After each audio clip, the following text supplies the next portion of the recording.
मेरा नाम नैना है। एक दिन मैं अपने ऑफिस गई तो मैंने देखा कि वहाँ पर एक नया एम्प्लॉय आया था। उसकी अभी नई नई नौकरी लगी थी, मगर वो मुझे बड़ा अजीब लगता था। उसकी नज़रें मुझे अपने शरीर पर चुभती हुई महसूस होती थी। ऐसा लगता था जैसे वो मुझे एक ही नज़र में खा जाएगा। मुझे उसका ये अंदाज़ बिल्कुल भी अच्छा नहीं लगा था, इसलिए मैंने उसकी शिकायत अपने बॉस से कर दी। मगर 2-3 दिन गुजरने के बाद उस एम्प्लॉय ने मेरे साथ, उसने तो मेरी ज़िंदगी ही तबाह कर दी थी। उसने मेरे साथ कुछ ऐसा किया था जिसके बारे में सोच सोच कर मेरे होश उड़ जाते हैं। मैं उसे शायद कभी माफ़ नहीं करूँगी, क्योंकि वो तो, मेरी ज़िंदगी बहुत अच्छी चल रही थी। भगवान का दिया हमारे पास सब कुछ था। मेरे पापा की तबीयत ख़राब रहती थी। वो तो ज़्यादा काम नहीं करते थे। अपने समय में उन्होंने भी काफ़ी मेहनत की थी। उनकी मेहनत का ही तो नतीजा था जो आज हम इतने बड़े घर में रह रहे थे। फिर धीरे धीरे हम भाई बहन जवान हुए। हम 2 बहनें और हमारा एक ही भाई था। हम अपने भैया से बहुत प्यार करते थे। वो हम सबके लाडले थे। कई सालों पहले मेरे पापा अपनी फैक्ट्री में काम कर रहे थे, जब अचानक काम करते करते उनकी तबीयत बिगड़ गई। उन्हें अस्पताल ले जाया गया तो पता चला कि उनको एक बहुत बड़ी बीमारी है। उस समय मेरे भैया की उम्र 18 साल थी। वो अपनी पढ़ाई कर रहे थे, मगर जब पापा घर में बीमार रहने लगे और उन्होंने फैक्ट्री जाना बंद कर दिया, तो भैया ने फैसला किया कि वो अब आगे और नहीं पढ़ेंगे, अब वो कोई नौकरी करेंगे। मेरे भैया ने नौकरी करनी शुरू कर दी थी और फिर भैया ने भी हमें किसी चीज़ की कमी नहीं होने दी। उन्होंने साथ ही साथ पापा का इलाज भी करवाया और अपने काम पर भी ध्यान दिया। मेरी दीदी, जो कि मुझसे सिर्फ 4 साल बड़ी थी, हम दोनों बहनें एक दूसरे के साथ बिल्कुल दोस्तों की तरह रहते थे। मम्मी कहती थी कि इन दोनों बहनों के रिश्तों को कभी नज़र न लगे। हम दोनों कभी एक दूसरे से लड़ाई झगड़ा नहीं करते थे और यही वजह थी कि हम दोनों अपने भाई से भी बराबर का प्यार किया करते थे। मम्मी बहुत खुश होती थी क्योंकि हमारे 2 चाचा थे और उन दोनों के परिवार में ही उनके बच्चों को लेकर कोई न कोई प्रॉब्लम्स चल रही थी। मेरे बड़े चाचा का बेटा एक लड़की को पसंद करता था, जबकि चाचा को लड़की बिल्कुल भी पसंद नहीं थी। मेरे छोटे चाचा की 2 बेटियां थीं और दोनों ही पढ़ाई में बिल्कुल बेकार थीं। मेरे चाचा चाहते थे कि वो पढ़ लिख कर कामयाब बने ताकि अपने पिता का सहारा बन सकें, जैसे आज मेरे भैया मेरे पापा का सहारा बन गए हैं।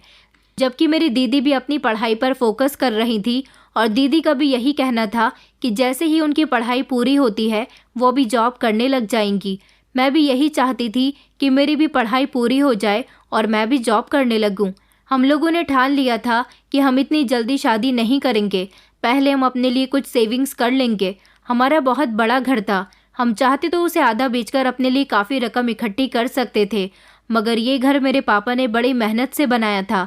मेरी मम्मी ने अपने हाथों से इस घर को सजाया था, इसीलिए हम चाहकर भी इस घर को नहीं बेच सकते थे। हमारे इस घर को खरीदने के लिए बहुत सारे लोग आते थे क्योंकि ये घर बहुत खूबसूरत बना हुआ था, मगर हम लोग चाहकर भी इसको बेचने के बारे में सोच भी नहीं सकते थे। भैया की अच्छी जॉब लग गई थी, भैया अच्छा कमाते थे, उनकी अकेली कमाई से ही हमारा घर चल रहा था। पापा बहुत खुश थे और अफसोस भी करते थे कि अब भैया उन्हें कोई काम करने नहीं देते। भैया कहते थे कि पापा, आप अपनी तबीयत पर ध्यान दो, अपना ख्याल रखा करो। अब मैं हूं ना आपका सहारा बनने के लिए, इस घर को चलाने के लिए, तो फिर आपको नौकरी करने की कोई ज़रूरत नहीं है। फिर एक दिन कुछ ऐसा हुआ जिसने हमारी ज़िंदगी को पूरी तरह से बदल कर रख दिया था। सुबह का समय था। भैया बड़ी खुशी खुशी हम दोनों बहनों को लेकर और मम्मी पापा का आशीर्वाद लेकर घर से निकले थे। भैया की ड्यूटी होती थी कि वो जब सुबह अपने ऑफिस जाते थे तो अपनी बाइक पर मुझे और दीदी को कॉलेज छोड़ने के लिए जाया करते थे। हम दोनों बहनें एक ही कॉलेज में पढ़ती थी। पहले वो हमें कॉलेज छोड़ दिया करते थे और उसके बाद अपने ऑफिस चले जाते थे। उस दिन भी हम दोनों बहनें भैया के साथ कॉलेज जाने के लिए निकली थीं। मैंने देखा था कि ना जाने क्यों भैया के चेहरे पर एक अजीब सी परेशानी छाई हुई थी। मैंने भैया से पूछा भी था तो भैया कहने लगे कि पता नहीं क्यों मुझे कुछ अजीब अजीब सा महसूस हो रहा है। मैंने और दीदी ने कहा भी था कि अगर आपकी तबीयत ठीक नहीं है तो आप घर में आराम करें, आज आप ऑफिस न जाएं, हम दोनों बहनें कॉलेज भी खुद चले जाएंगे। तो भैया कहने लगे कि अरे नहीं नहीं, मेरी तबीयत तो बिल्कुल ठीक है, बस कुछ अजीब सी घबराहट सी हो रही है। हमारे लाख समझाने के बावजूद भी भैया नहीं माने और हम दोनों बहनों को कॉलेज छोड़कर वो अपने ऑफिस के लिए निकल गए थे। हम अपने कॉलेज में बेफिक्री से पढ़ाई कर रहे थे। हमें कॉलेज आए हुए अभी 2 घंटे ही गुजरे थे कि अचानक कॉलेज के ऑफिस में हम दोनों बहनों को बुलाया गया था। हम दोनों जब वहां पहुंचे तो पता चला कि हमारे घर में कुछ इमरजेंसी हो गई है, इसलिए हमें बुलाया गया है। हमारे लिए घर से कॉल आ गई थी। हम दोनों बहनें घर के लिए रवाना हो गए थे, मगर जैसे ही हम घर पर गए तो ये देखकर हमारे पैरों तले से ज़मीन निकल गई थी कि हमारे घर पर बहुत ज़्यादा भीड़ थी। बहुत सारे लोग आए हुए थे। न जाने क्या बात थी। जैसे जैसे हम दोनों ने अंदर की तरफ कदम बढ़ाया तो हमें रोने पीटने की आवाज़ आने लगी। एक तरफ मम्मी दीवार से लगी फूट फूट कर रो रही थी, तो दूसरी तरफ कुछ लोग मेरे पापा को संभाल रहे थे। मगर जैसे ही हमने सामने की तरफ देखा तो हमारे होश उड़ गए थे, क्योंकि भैया की लाश हमारे सामने ही पड़ी हुई थी। हमारे भैया का ज़ोरदार एक्सीडेंट हुआ था। जिस समय उन्होंने हमें कॉलेज छोड़ा था, उसके बाद ही जब वो अपने ऑफिस जा रहे थे तो ऑफिस जाने के रास्ते पर ही उनको किसी गाड़ी ने ज़ोरदार टक्कर मार दी थी। उनका तभी एक्सीडेंट हो गया था। इन 2 घंटों में हमारी पूरी ज़िंदगी तहस नहस हो गई थी। हमारा सब कुछ हमारा भाई ही तो था जो हमारा इतना ख्याल रखता था। हम दोनों बहनें फूट फूट कर रोने लगी थी। मेरे भैया का एक्सीडेंट इतना ख़तरनाक हुआ था कि उनकी मौके पर ही मौत हो गई थी।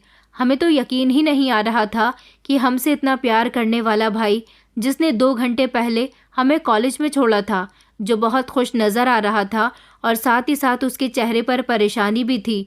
उनके मन में घबराहट थी, शायद उसकी मौत उसका इंतज़ार कर रही थी। अब वो हमारे सामने एक बेजान लाश की तरह पड़ा हुआ था। भैया का अंतिम संस्कार कर दिया गया था। भैया की मौत पर ना जाने क्यों हम लोगों को विश्वास ही नहीं हो रहा था कि वो हमें इस दुनिया से छोड़कर जा चुके हैं। मम्मी पापा का तो रो रो कर बुरा हाल था। सबसे ज़्यादा तो हम पापा को संभाल रहे थे, क्योंकि पापा भैया के मरने से और भी ज़्यादा परेशान हो गए थे। कई दिन इसी तरह से गुजर गए। पापा पहले से ज़्यादा बीमार रहने लगे थे। मम्मी भी खुद को संभाल नहीं पा रही थी, मगर जैसे तैसे हम लोगों को अपनी डेली रूटीन पर आना था। भला किसी जाने वाले इंसान को लोग कब तक याद कर सकते हैं? याद तो दिल में रहती है, मगर उसका गम एक न एक दिन दिल से निकालना ही पड़ता है। उसकी मौत को भूलना ही पड़ता है और फिर अपनी ज़िंदगी की नई शुरुआत करनी पड़ती है। हमने भी बड़ी मुश्किल से अपनी ज़िंदगी की नई शुरुआत की थी। जब तक दीदी की पढ़ाई पूरी नहीं हुई थी, तब तक हमारे घर में बहुत परेशानियां आने लगी थी। पापा तो पूरी तरह से बिस्तर से लग चुके थे। उनका इलाज भी चल रहा था। मम्मी घर के सारे काम किया करती थी। हम दोनों की पढ़ाई का भी खर्चा था। दीदी की पढ़ाई अब पूरी ही होने वाली थी। दीदी ने कह दिया था कि अब वो किसी नौकरी की तलाश करेंगी और वो नौकरी किया करेंगी। भैया की तरह वो पापा का सहारा बनेंगी, हम सबको संभालेंगी। मेरी दीदी बहुत अच्छी थी। मैंने उन्हें कहा था कि दीदी, अभी मेरी पढ़ाई पूरी होने में 4 साल का समय है। मैं भी आपके साथ नौकरी करूंगी और जितना हो सकेगा आपका हाथ बटाऊंगी। और फिर कुछ दिन के बाद दीदी की नौकरी एक अच्छी कंपनी में लग गई थी। दीदी जॉब करने लगी थी, जबकि मैंने घर में ही ट्यूशन के लिए कुछ बच्चे लगा लिए थे। उनमें से भी मेरे पास पैसे आते रहते थे। मम्मी पापा भैया को याद करके बहुत रोया करते थे। हम उन्हें तसल्ली देते थे कि भैया न सही, हम आपका सहारा हैं। कई दिन इसी तरह से गुजर गए थे और फिर वक्त के साथ साथ मेरी भी पढ़ाई पूरी हो चुकी थी। मेरी दीदी तो अभी भी उसी कंपनी में नौकरी कर रही थी, जबकि मैं भी जॉब करना चाहती थी। इसलिए मैंने दीदी से कहा था कि वो मेरी भी कहीं पर जॉब लगवा दें। अगर वो चाहे तो मेरी जॉब अपने ऑफिस में भी लगवा सकती हैं। मगर दीदी ने कहा कि मेरे ऑफिस में तो नहीं, मगर मेरे बॉस के भाई की कंपनी में मैं तुम्हारी जॉब लगवा सकती हूँ। मैंने दीदी से कहा था कि ये तो बहुत अच्छी बात है। दीदी ने मेरी जॉब का बंदोबस्त कर लिया था। उन्होंने बॉस से मेरे बारे में बात कर ली थी। सैलरी वगैरह भी तय हो गई थी। पापा की तबीयत में अब पहले से काफ़ी फ़र्क आ गया था। अकेली दीदी की कमाई से ही घर चल रहा था, लेकिन अब मैं भी कमाने लग जाती तो और ज़्यादा सहारा मिलना था। हम लोगों को भैया की बहुत याद आती थी। अगर आज हमारे भैया जिंदा होते तो बहुत कामयाब होते। वो हम दोनों बहनों से बड़े थे। मम्मी तो उनके लिए लड़कियां तलाश कर रही होती। घर में हमारी भाभी आती, मगर ये सब तो सिर्फ सपने ही बनकर रह गए थे और भैया एक याद बनकर। मम्मी हम लोगों के लिए मज़े मज़े के खाने बनाया करती थी और घर में रहकर पापा का भी बहुत ख्याल रखती थी, जबकि हम दोनों बहनें सुबह को ऑफिस के लिए निकल जाते थे। मैं तो शाम को 7 बजे तक घर आ जाती थी, जबकि दीदी शाम के 5 बजे तक घर आ जाती थी। मेरी जॉब अभी नई नई थी, इसलिए मुझे वहाँ पर हार्डवर्क करना था, बॉस का दिल जीतना था, तभी तो मैं आगे और कामयाब बन सकती थी। मुझे ऑफिस ज्वाइन किए हुए 1 हफ्ता गुजर गया था। सब कुछ फिर से बिल्कुल ठीक चल रहा था। हम लोग पहले की तरह जिंदगी की तरफ लौट आए थे। अब हमारे घर का भी हिसाब किताब ठीक हो गया था, क्योंकि भैया के जाने के बाद हमें बहुत सी मुश्किलों का सामना करना पड़ा था, जिसको पहले तो दीदी ने संभाल लिया था और फिर उसके बाद हम दोनों बहनें मिलकर संभाल रहे थे।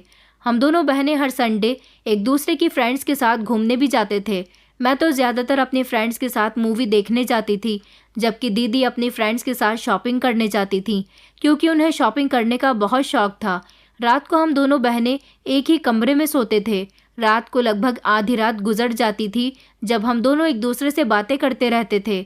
मैं दीदी से पूछती कि आपका ऑफिस में दिन कैसा गुजरा, और दीदी मुझे बताती कि उन्होंने ऑफिस में क्या क्या किया। एक दिन मुझे दीदी ने बताया था कि वो किसी को पसंद करने लगी हैं। मैंने दीदी से पूछा कि आखिर वो खुशनसीब कौन है जिसे मेरी दीदी ने पसंद कर लिया है। तो दीदी ने मुझे बताया कि उनके ऑफिस की एक दोस्त है, उसका भाई है, जो हर रोज़ अपनी बहन को ऑफिस से पिक और ड्रॉप करता है, और जब हम सारी फ्रेंड शॉपिंग करने के लिए जाती हैं तब मेरी वो दोस्त अपने भाई से उसकी कार मांग लेती है और हम सब लोग उसी की कार में बैठकर शॉपिंग करने के लिए जाते हैं। मैंने देखा कि वो मुझे देखता रहता है। इसका मतलब यही है कि वो मुझे पसंद करने लगा है। मैंने दीदी से कहा, आपकी दोस्त को इस बारे में पता है क्या? तो दीदी कहने लगी कि हाँ, मैंने उसे बताया है कि मुझे ऐसा लगता है जैसे तुम्हारा भाई मुझे पसंद करता है। मैंने दीदी को कहा, तो फिर आपको देर नहीं करनी चाहिए। आपको उससे कहना चाहिए कि वो अपने पेरेंट्स को लेकर यहाँ आ जाए और जल्द से जल्द आपकी शादी हो जाए।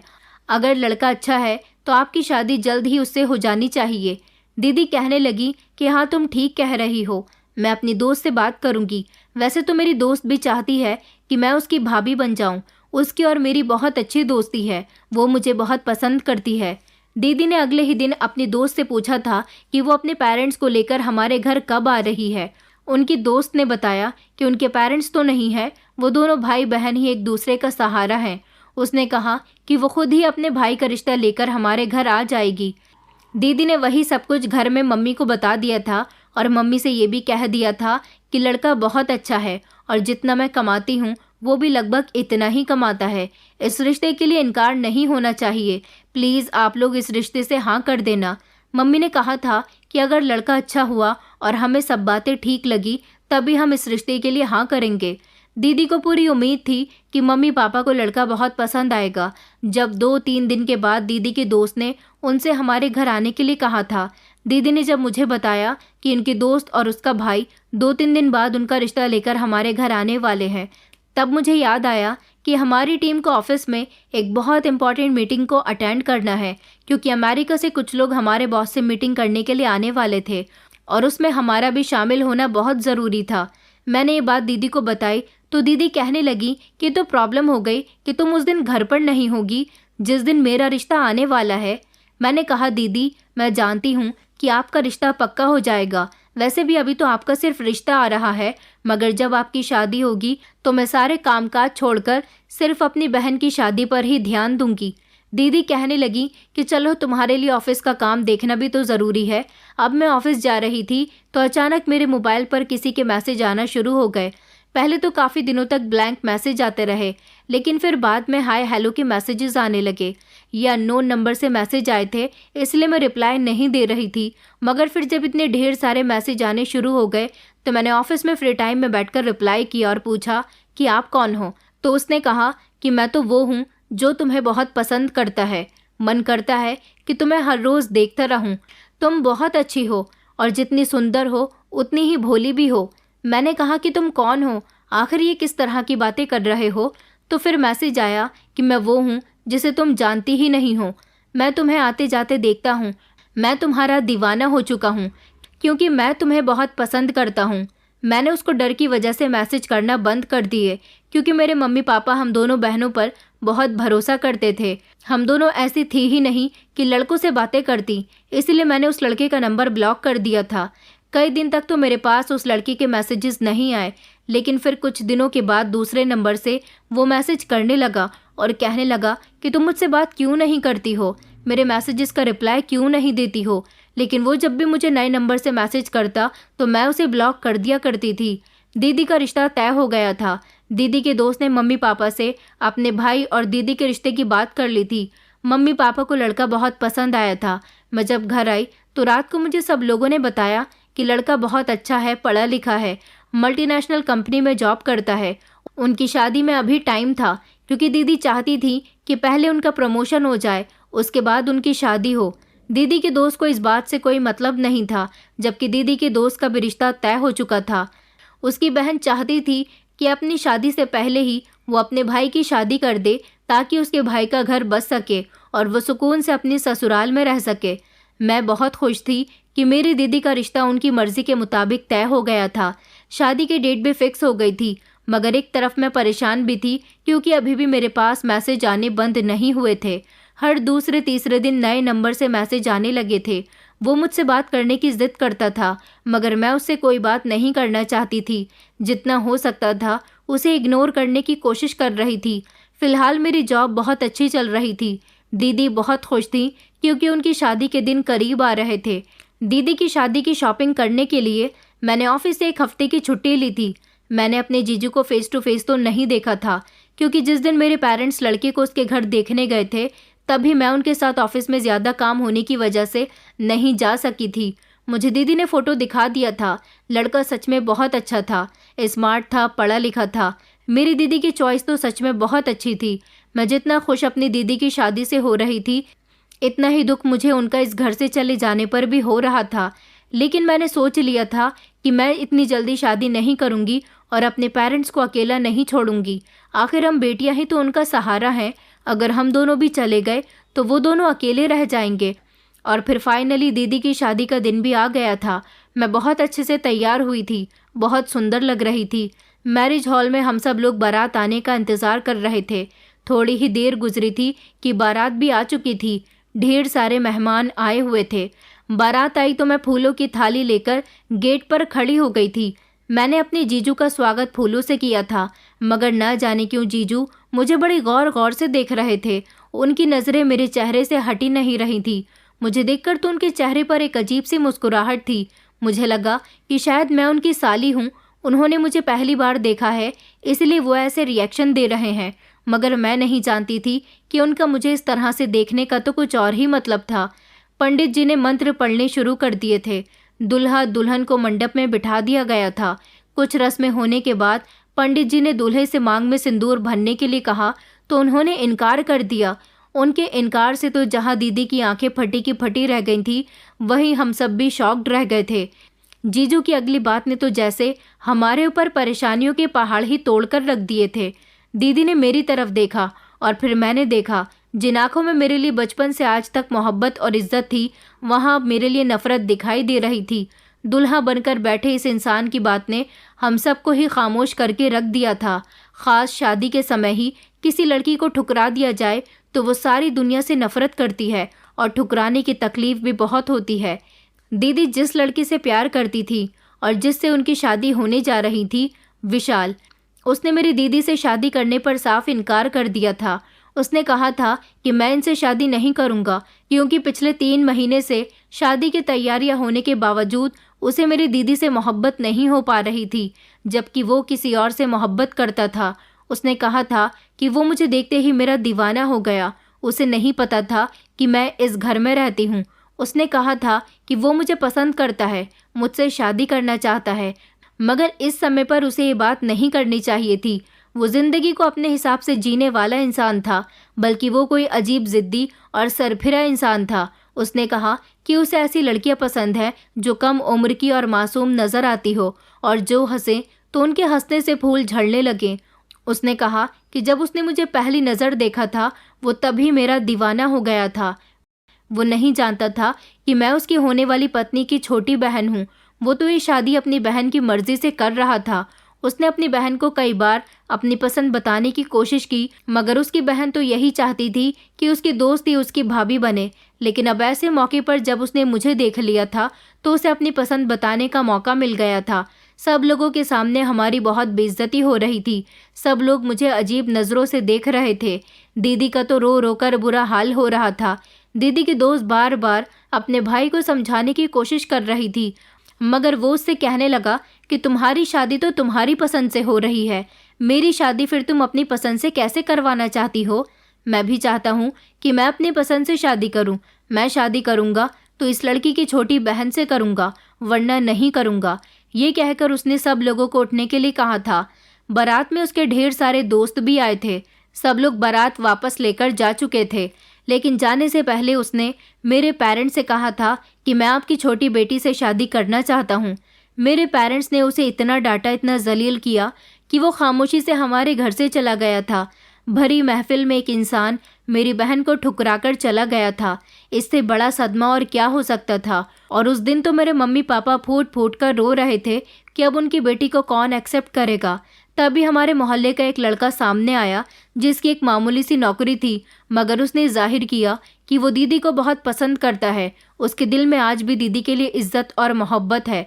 वो कभी अपनी मामूली सी नौकरी और गरीब होने की वजह से अपनी मोहब्बत का इजहार दीदी से नहीं कर सका, क्योंकि दीदी एक पढ़ी लिखी और अच्छी खासी नौकरी करने वाली लड़की है। वो जानता था कि दीदी उन्हें मना कर देंगी, इसी डर की वजह से वो दीदी से कभी कुछ कह नहीं सका। और अब वो मेरे पेरेंट्स से कहने लगा कि मैं आपकी बेटी से शादी करना चाहता हूँ। अगर आप लोगों को भी एतराज़ न हो तो आप इनकी शादी मेरे साथ करवा दो। मैं सारी ज़िंदगी आपकी बेटी को बहुत खुश रखूँगा। मेरी सैलरी तो कम है, मगर मैं आपकी बेटी को इतना प्यार दूंगा कि उसे हमेशा रानी बनाकर रखूँगा। मम्मी पापा को एक उम्मीद की किरण नज़र आई थी। लड़के के घर वाले भी कहने लगे कि हमारे बेटे की खुशी की खातिर अपनी बेटी का हाथ हमारे बेटे के हाथ में दे दो। मम्मी पापा ने सोच विचार किया। दीदी से भी इस बारे में बात की गई। दीदी की शादी विशाल से नहीं हो सकी तो क्या हुआ, मगर मोहल्ले की लड़की सनी से हो गई थी। और फिर दीदी की विदाई का समय आ गया था। मेरी दीदी की जोड़ी इसी लड़की के साथ लिखी हुई थी, लेकिन मैं दीदी से नज़रें नहीं मिला पा रही थी। मैं दीदी से गले मिलने के लिए उनके करीब गई तो दीदी ने मेरे मुंह पर एक ज़ोरदार थप्पड़ मार दिया था और कहने लगी कि कभी मुझे अपनी शक्ल मत दिखाना, मुझसे बात करने की कोशिश भी मत करना। उन्हें यही लगता था कि इसमें मेरी गलती है, मगर इस समय मेरी कोई गलती नहीं थी। मैं तो विशाल को जानती भी नहीं थी। शादी में आए हुए सारे ही मेहमान अजीब अजीब बातें कर रहे थे कि ज़रूर मेरा और विशाल का पहले से ही कुछ चल रहा होगा, वरना एक सेकंड में कोई किसी को पसंद करके इतना बड़ा फैसला नहीं लेता। सबकी अपनी अपनी राय थी, लेकिन मेरे लिए तो मेरी दीदी की राय ज़्यादा अहम थी, जो उन्होंने मेरे मुंह पर थप्पड़ मारकर मुझे बता दी थी। उनकी आंखों में आज मेरे लिए नफरत थी और मैं हैरान थी कि मैं मर क्यों नहीं गई। दीदी मोहल्ले के लड़के सनी के साथ विदा होकर अपनी ससुराल चली गई थी। अगले दिन जब दीदी अपने पति के साथ हमारे घर आई तो मैंने दीदी से रिक्वेस्ट की थी। उनसे कहा था कि मैं उस लड़की को नहीं जानती थी, मगर दीदी तो मेरी कोई बात सुनने के लिए तैयार ही नहीं थी। मैं अब अपना कसूर ढूंढ ढूंढ कर थक गई थी। मेरा रोना चिल्लाना अब किसी काम का नहीं रहा था, क्योंकि किसी को कोई फ़र्क ही नहीं पड़ रहा था। सबकी ज़िंदगियाँ रूटीन पर आ गई थी। मम्मी पापा भी मुझसे बात नहीं करते थे, क्योंकि उन्हें भी इसमें मेरी ही गलती नज़र आती थी। अब मैं पूरी तरह से अकेली रह गई थी। मैंने जॉब पर जाना शुरू कर दिया था, लेकिन इसी दौरान मैंने देखा था कि ऑफिस में एक नया एम्प्लॉय जॉब के लिए आया है और ये मुझे काफ़ी अजीब लगता था। बड़े अजीब से कपड़े पहनता था। इसकी बड़ी सी दाढ़ी और मूछें थी। ख़राब से हुलिये में आता था। वो अपनी आंखों पर हमेशा काले रंग का चश्मा लगाए रखता था और कहता था कि उसे एलर्जी है, लेकिन हमेशा मैंने महसूस किया था कि वो अपने चश्मे की आड़ से मुझे ताकता रहता था और कई बार मैंने उसे खुद को देखते हुए पाया था। मैं पहले ही हालात की डसी हुई थी और अब इस एम्प्लॉय की हरकतों ने मुझे और ज़्यादा डरा कर रख दिया था। यह हमेशा किसी न किसी काम के लिए मेरे केबिन में आता रहता था, मुझसे बात करने की कोशिश करता था और जब मैं किसी काम के लिए अपने केबिन से बाहर निकलती तो मुझे देखता रहता था। मैं इसके बारे में किसी को बता भी नहीं पा रही थी, इसलिए ही डरते डरते दिन गुजर रहे थे। जब एक दिन ऑफिस में बहुत ज़्यादा काम था, सब लोग ड्यूटी ऑफ होने के बाद जा चुके थे। कुछ ऐसे लोग ही रह गए थे जिन्हें अपना काम कंप्लीट करना था। उनमें से एक मैं भी थी। मैं अपने केबिन में थी। मैंने जब चाय ऑर्डर की तो मेरे लिए चाय आई। मैंने जैसे ही चाय पी तो उसके थोड़ी देर के बाद ही मुझे बहुत तेज़ नींद आने लगी। मैं अपनी चेयर पर ही सर टेक कर सो गई थी, लेकिन जब मेरी आँख खुली तो मेरे होश उड़ गए थे, क्योंकि मैं एक अजीब सी जगह पर थी। ये किसी का घर था, मगर ये किसका घर था मैं ये नहीं जानती थी। मैं एक कमरे में मौजूद थी। मैं चिल्लाने लगी कि मैं यहाँ पर कैसे आई। तभी वही एम्प्लॉय कमरे के अंदर आया और कहने लगा कि तुम जाग गई हो, चलो अब जल्दी से तैयार हो जाओ। उसने लाल रंग का लहंगा मेरे हाथ में दिया और कहने लगा कि इसे पहन लो। मैं कहने लगी कि तुम ये क्या कर रहे हो, मुझे यहाँ पर कौन लेकर आया है, मैं तो अपने ऑफिस में काम कर रही थी। तो वो कहने लगा कि अब तुम्हारी मेरे साथ शादी होगी। उसकी बात सुनकर मेरे पैरों तले से ज़मीन निकल गई थी। उसने कहा कि मैं तुम्हें अपनी पत्नी बनाना चाहता हूँ। मैंने कहा तुम कौन हो और ये क्या बकवास कर रहे हो, मुझे जाने दो। मैं वहाँ से भागने की कोशिश कर रही थी जब उसने मुझे पकड़ लिया और मुझे पकड़कर कहने लगा कि खामोशी से ये कपड़े पहन लो, वरना मैं तुम्हारे साथ ज़बरदस्ती भी कर सकता हूँ। उसने मुझे डरा दिया था। वहाँ पर मेरे पास भागने का कोई रास्ता नहीं था, इसलिए मजबूरन मैंने वो कपड़े पहन लिए थे और तैयार होकर जैसे ही मैं कमरे से बाहर निकली तो ये देखकर मेरी आंखें फटी रह गई थी कि बाहर 2-3 लोग बैठे हुए थे। पंडित जी ने मंडप सजाया हुआ था, अग्नि जल रही थी और पंडित जी मंत्र पढ़ रहे थे। ये एम्प्लॉय मुझसे शादी करना चाहता था, मगर मैं बहुत रो रही थी। मैं उससे शादी नहीं कर सकती थी, मुझे अपने घर जाना था। इस वक्त रात के 2 बज रहे थे। उसने कहा कि तुम्हें मेरे साथ अभी ही शादी करनी होगी। मैंने कहा कि प्लीज़ मुझे जाने दो। तो वो कहने लगा कि तुम मेरे साथ शादी कर लो, फिर मैं तुम्हें खुद हिफाजत से तुम्हारे घर तक पहुंचाऊंगा। उसने मुझे नहीं बताया कि वो मेरे साथ ऐसा क्यों कर रहा है और फिर ज़बरदस्ती डरा धमकाकर उसने मेरे साथ शादी कर ली। शादी होने के बाद मुझ पर एक और सच्चाई खुली थी जब उसने अपनी दाढ़ी मूंछ हटा दी। इसका मतलब ये था कि ये मेरे ऑफिस में काम करने वाला वो एम्प्लॉय कोई और नहीं बल्कि वही इंसान था जिसे मैं बहुत अच्छी तरह से जानती थी। आखिर मैं इसको कैसे भूल सकती थी? यही तो वो इंसान है जिसने मेरी बहन के दिल में मेरे लिए नफरत भर दी है। ये विशाल था जो भेस बदल कर मेरी कंपनी में नौकरी कर रहा था। मैं धीरे धीरे इसके करीब गई और मैंने इसके मुंह पर एक ज़ोरदार थप्पड़ मार दिया और कहा कि घटिया इंसान, तुमने ये सब क्या कर दिया? तुमने मुझे किडनैप करके ज़बरदस्ती मेरे साथ शादी कर ली। वो कहने लगा कि मैं क्या करूं? तुम मुझसे शादी करने के लिए तैयार ही नहीं हो रही थी। मैं तुमसे प्यार करता हूं। तुम्हें याद है कि तुम्हारे नंबर पर मैसेज आते थे, वो मैसेज भी मैं ही तुम्हें किया करता था। तुम अपने ऑफिस जाती थी तो मैं तुम्हें देखता था। जिस ऑफिस में तुम काम करती हो वो ऑफिस मेरे दोस्त का है। मैं अपने दोस्त से मिलने के लिए कभी कभी उसके ऑफिस जाता था, क्योंकि मैं खुद भी एक मल्टीनेशनल कंपनी में जॉब करता हूँ। मैं तुम्हें पसंद करने लगा था। तुम्हारे ऑफिस से ही मुझे तुम्हारा नंबर मिला था। तुमसे बात करने की बहुत कोशिश की। सोचा कि मैं तुम्हें मैसेज करूँगा, तुम्हें अपनी बातों में लेने की कोशिश करूँगा तो तुम भी पलटकर मुझे जवाब दोगी, मुझसे प्यार करने लगोगी। मगर तुमने पलटकर मुझे कभी कोई जवाब ही नहीं दिया। इतने में ही मेरी बहन ने मेरे लिए रिश्ता तलाश करना शुरू कर दिया। मैंने उसे मना भी किया था कि मैं तुम्हारी पसंद की लड़की से शादी नहीं करना चाहता, मगर वो मेरी बात सुनने के लिए तैयार ही नहीं हो रही थी। और फिर उसकी खुशी की खातिर मैं शादी करने के लिए तैयार हो गया था। मगर मैंने जब अपनी शादी वाले दिन तुम्हें देखा तो फिर से मेरा दिल तुम्हें चाहने लगा। मैं चाहकर भी तुम्हें नहीं भूल पा रहा था, इसलिए मैंने तुम्हारी बहन से शादी करने के लिए इनकार कर दिया और तुमसे शादी करने के लिए कहा। मगर वहाँ पर तो एक नया ही हंगामा शुरू हो गया था। मैं जानता हूँ कि तुम्हारे घर वाले तुम्हारी शादी मेरे साथ इतनी आसानी से नहीं करवाते, इसलिए मैंने ये तरीका अपनाया। मैंने फिर से इस समय उसके मुंह पर एक और थप्पड़ मार दिया और कहा कि तुम्हें पता है कि तुम्हारी इस गलती ने मेरी पूरी ज़िंदगी तबाह कर दी। मेरी बहन मुझसे नफरत करती है, मेरे घर वाले मुझे गलत समझते हैं। तो वो कहने लगा कि अब तुम्हें कोई कुछ नहीं कह सकता, तुम मेरी पत्नी हो। मैं तुम्हें तुम्हारे घर छोड़ देता हूँ। 2 दिन बाद मैं खुद अपनी बहन को लेकर इज्जत से तुम्हें विदा करवाकर तुम्हारे घर से ले जाऊँगा। वो मुझे मेरे घर पर छोड़ गया था। मैं बहुत रो रही थी। मैंने अपने कपड़े चेंज कर लिए थे, क्योंकि मैं अपने घर वालों का ऐसी हालत में सामना नहीं कर सकती थी। पहले ही उनके दिल में मेरे लिए काफ़ी शक बैठ गया था।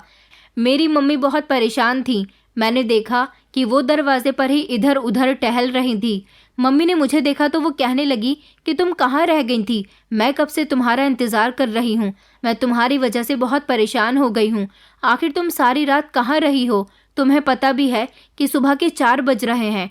तुम्हारे पापा को तो मैंने तसल्ली देकर सुला दिया, वो बार बार तुम्हारा पूछ रहे थे। मम्मी कहने लगी कि मैं तुम्हारी तरफ से बहुत परेशान हो गई हूँ, मैं जल्दी तुम्हारी भी शादी कर दूंगी। मैंने मम्मी से कहा कि मम्मी प्लीज़ ऐसा मत करना। अब मैं मम्मी को क्या बताती कि मेरी शादी तो हो चुकी है और उसी इंसान के साथ हुई है जिसने सबके दिल में मेरे साथ अपना अफेयर होने का शक बिठा दिया है। मैं किसी का सामना करने के लायक नहीं रही थी। मैं अपने कमरे में आकर बहुत रोई थी। सुबह मेरी जॉब पर जाने की हिम्मत भी नहीं हो रही थी, इसलिए मैंने छुट्टी कर ली थी। मगर अगले दिन मम्मी ने मुझे शॉक कर दिया था जब उन्होंने अपनी दोस्त के बेटे से मेरा रिश्ता तय करने की बात कही। उन्होंने कहा था कि उनकी एक दोस्त अपने बेटे के लिए रिश्ता लेकर हमारे घर आ रही है। मैंने मम्मी से कहा कि मम्मी, मैं आप लोगों को छोड़कर नहीं जा सकती। अगर मेरी भी शादी हो गई तो फिर आप लोग कैसे रहेंगे? मैं जॉब करना चाहती हूँ, अभी आप लोगों का सहारा बनना चाहती हूँ। तो मम्मी कहने लगी कि तुम पहले ही हमारे लिए काफ़ी कुछ कर चुकी हो, इसलिए बेहतर यही होगा कि तुम शादी करके अपने ससुराल चली जाओ। रही बात हमारी, तो हम दोनों पति पत्नी अपना गुजारा कैसे करेंगे? तो तुम्हारे जाने के बाद हम ऊपर वाले पोर्शन को रेंट पर दे देंगे। ऊपर 6 रूम बने हुए हैं, अच्छा खासा किराया आ जाएगा और हमारा गुजारा हो जाएगा। आखिर हम कब तक तुमसे नौकरी करवाते रहेंगे? एक न एक दिन तुम्हारी शादी तो होनी ही है। मैंने मम्मी से बहुत कहा था कि वो मेरी शादी ना करवाएं, मगर वो मेरी एक भी बात सुनने के लिए तैयार नहीं थी। मैंने पापा से भी बात की थी, लेकिन पापा तो मुझसे कोई बात कर ही नहीं रहे थे। इन सबको यही लगता था कि मेरा विशाल के साथ कुछ चल रहा था। मैं बहुत परेशान थी, बहुत डिप्रेशन का शिकार हो रही थी। घर में कोई मुझसे ढंग से बात नहीं करता था। मम्मी ने मेरा रिश्ता पक्का कर दिया था। मेरे दिन रात बड़ी बेचैनी से गुजर रहे थे। अब तो मैं जॉब पर भी नहीं जा रही थी, किसी से बात भी नहीं करती थी। बोर होती तो कभी कभी मोबाइल खोलकर बैठ जाती थी। विशाल ने मुझसे कहा था कि वो 2-3 दिन बाद मेरे घर अपनी बहन को लेकर आएगा, मगर वो अभी तक नहीं आया था। मैंने विशाल का नंबर भी ट्राई किया था, मगर उसका नंबर लग ही नहीं रहा था।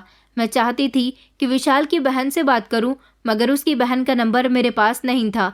दीदी से मैं विशाल की बहन का नंबर ले नहीं सकती थी, क्योंकि दीदी पहले ही मुझसे बात नहीं कर रही थी, और फिर उन्हें पता चल जाता कि मेरी शादी विशाल के साथ हो चुकी है तो वो मुझ पर और ज़्यादा भड़कती। फिर तो ये बात क्लियर हो जाती कि ज़रूर मेरा और विशाल का पहले कोई रिश्ता रहा है और हम दोनों ने अपने उस रिश्ते को कायम भी कर लिया है। मैं एक बहुत बड़ी मुसीबत में फंस चुकी थी। कई दिन गुजर गए थे, विशाल अभी तक नहीं आया था। इधर मम्मी मेरी शादी करने के लिए कुछ भी कर गुजरने के लिए तैयार थी। मैंने मम्मी से मना किया था तो मम्मी ने मुझे मर जाने की धमकी दी और कहने लगी कि अगर तुमने इस शादी से इनकार किया तो मैं जहर खा लूँगी। मैं जानती हूँ कि तुम विशाल से प्यार करती हो, तभी तो विशाल ने तुम्हारी बहन को ठुकरा दिया। मैंने मम्मी से कहा था कि नहीं मम्मी, मैं तो उसको जानती भी नहीं थी, आप लोगों को गलतफहमी हो रही है। मगर मेरी बात का यकीन तो कोई भी करने के लिए तैयार नहीं था। जब मम्मी ने मरने की धमकी दे दी तो मुझे खामोश होना पड़ गया था, क्योंकि अब मैं विशाल का इंतज़ार करने के अलावा कुछ और नहीं कर सकती थी। मैंने विशाल को ढूंढने की भी बहुत कोशिश की थी। मैंने अपने ऑफिस में अपने बॉस को कांटेक्ट किया और उनको भी विशाल के बारे में बताया, तो उन्होंने भी कहा था कि उन्हें विशाल के बारे में कुछ नहीं पता। उन्होंने कहा था कि अगर उन्हें विशाल के बारे में कुछ पता चलता है तो वो फ़ौरन ही मुझे बता देंगे। मगर काफ़ी दिन गुजर गए थे। मेरी शादी का समय आ गया था। मुझे दुल्हन बना दिया गया था, लेकिन मैं तो पहले ही किसी और की पत्नी थी। भला मैं दूसरी शादी कैसे कर सकती थी? विशाल ने ज़बरदस्ती मेरे साथ शादी ज़रूर की थी, लेकिन उसके नाम का सिंदूर मेरी मांग में था और उसके नाम का मंगलसूत्र भी मैं पहने हुए थी, जिसको मैं काफ़ी दिनों से अपने घर वालों से छुपा रही थी। मैं चाहती थी कि ये बात सबके सामने तभी खुले जब विशाल खुद आकर मेरे घर वालों को सारी सच्चाई बताए। मगर ये राज तो दिन ब दिन दबता चला जा रहा था। आने वाला समय मेरे लिए बहुत कठिन था, क्योंकि अब मुझे उसी मांग में किसी दूसरे के नाम का सिंदूर भरना था। बारात आ चुकी थी, मुझे दुल्हन बनकर मंडप में बिठा दिया गया था। मैं फूट फूट कर रो रही थी और विशाल को बहुत याद कर रही थी। मेरे साथ फेरे होने शुरू हुए। मेरी कुछ समझ नहीं आ रहा था कि मैं क्या करूं। मैं मन ही मन भगवान से प्रार्थना कर रही थी कि किसी भी तरह से विशाल आ जाए, और फिर भगवान ने मेरी प्रार्थना सुन ली और मौके पर ही विशाल हमारे घर पहुंच गया था। विशाल को देखकर सब लोग बहुत दंग रह गए थे, क्योंकि सबको यकीन नहीं आ रहा था कि वह ऐसे मौके पर फिर से आ सकता है। विशाल ने मेरे घर वालों को बताया कि आप लोग ये क्या कर रहे हैं, ये मेरी पत्नी है, मैं इससे शादी कर चुका हूँ। मम्मी पापा ने मुझे फटी फटी आंखों से देखा था। लड़के वाले मुझे बुरा भला कह रहे थे, और फिर हुआ ऐसा कि पूरी की पूरी बारात ही वापस लौट गई थी। इस बार भी हम लोगों की बहुत बेइज्जती हुई थी। मेरे मम्मी पापा ने विशाल से कहा कि तुमने हमारी बेइज्जती करने का ठेका ले लिया है क्या? हमारी बड़ी बेटी की बारात भी वापस लौट गई और अब छोटी बेटी की बारात भी वापस चली गई। आखिर तुम चाहते क्या हो? तो विशाल ने बताया कि मैं आपकी बेटी को बहुत पसंद करता था। मेरी बहन की जिद की वजह से कि वो अपनी दोस्त को अपनी भाभी बनाना चाहती है। मैं इसीलिए खामोश रहा। मैंने नैना को अपने दिल से निकाल दिया था, लेकिन जब आपकी बड़ी बेटी के साथ मेरी शादी होने जा रही थी और मैंने जब अपनी आंखों के सामने नैना को देखा तो मैं सब कुछ भूल गया था और मैंने सोच लिया था कि मैं नैना से ही शादी करूंगा। मैं तो इसे पसंद करता था, इसको मैसेज भी किया करता था, मगर इसने कभी मेरी मोहब्बत का इजहार एक्सेप्ट ही नहीं किया। इसलिए मैंने आपकी बेटी को उसके ऑफिस से किडनैप करके उसके साथ शादी कर ली। मैं इसे 2-3 दिन बाद आकर खुद यहाँ से ले जाने वाला था और आप लोगों को खुद सारी हकीकत बताने वाला था, मगर मेरा एक्सीडेंट हो गया जिसकी वजह से मैं बहुत घायल हो गया था। मैं कई दिनों तक अस्पताल में रहा, मगर मुझे पता चला कि नैना की शादी होने जा रही है, इसलिए मैं फ़ौरन भागते हुए अपनी पत्नी को बचाने आया हूँ। विशाल ने सब लोगों के सामने हाथ जोड़कर अपने किए की माफ़ी मांगी थी। उसने कहा था कि मैं जानता हूँ कि मेरी वजह से आप लोगों की बहुत बेइज्जती हुई है, लेकिन मैं नैना को पाना चाहता था, इसलिए शायद मेरा तरीका गलत था, मगर मेरा मन बिल्कुल साफ है। मैं नैना को सारी ज़िंदगी बहुत खुश रखूँगा। मेरी शादी में दीदी भी आई हुई थी। दीदी मुझे फटी फटी नज़रों से देख रही थी। मैं रो रही थी। विशाल ने सबको सब कुछ बता दिया था कि इस सब में नैना की कोई गलती नहीं है। मैंने नैना से बात करने की बहुत कोशिश की, मगर नैना ने कभी मुझसे बात ही नहीं की। वो एक शरीफ लड़की है। मेरी वजह से सारे इल्ज़ाम इस बेचारी पर आ गए, मगर मैं नहीं चाहता कि आप लोग उसे गलत समझें। आप लोग प्लीज़ उसे मेरे साथ भेज दें, क्योंकि अब वो मेरी पत्नी है। मम्मी पापा उस दिन भी बहुत रोए थे। सब लोगों ने आपस में बैठकर डिस्कशन किया था और फिर डिसीजन यही निकला था कि मुझे विशाल के साथ भेज दिया जाए, क्योंकि मेरी उसके साथ अब शादी हो चुकी थी। अब कुछ भी नहीं हो सकता था। मैं उसी की थी। मेरे पेरेंट्स ने मुझे विशाल के साथ विदा तो कर दिया था, लेकिन काफ़ी समय तक मुझे और विशाल को किसी ने माफ़ नहीं किया। सब लोग हमसे नाराज़ रहे थे। मैं भी काफ़ी लंबे समय तक विशाल से नाराज़ रही थी। विशाल की बहन भी उससे कोई बात नहीं करती थी। फिर वक्त के साथ साथ कहते हैं ना कि सब लोग ठीक हो जाते हैं।